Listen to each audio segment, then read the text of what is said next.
some of you are misevaluating these two players. On the top, you have Eugenio Suarez, a dude who hit 228 with a 298 on base and a 526 slug.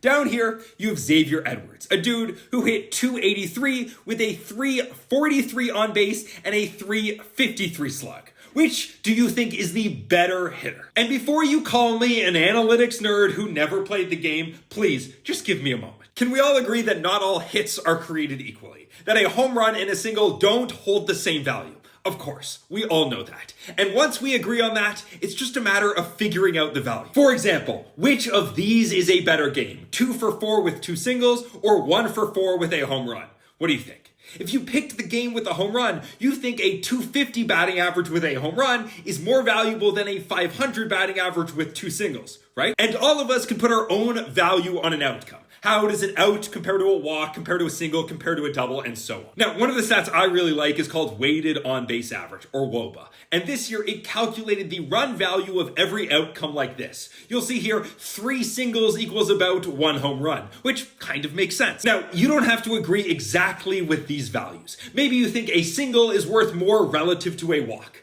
But ultimately, it goes back to the original premise, that not all hits are created equally. So let's go back to the very beginning. Suarez hit 49 home runs this year compared to Edwards, who hit 3. So again, who would you prefer? Edwards, a dude who rarely does damage but gets a ton of singles with a weighted on-base average of 308? Or Suarez, a dude who strikes out a ton but also does a ton of damage with a weighted on-base average of 347?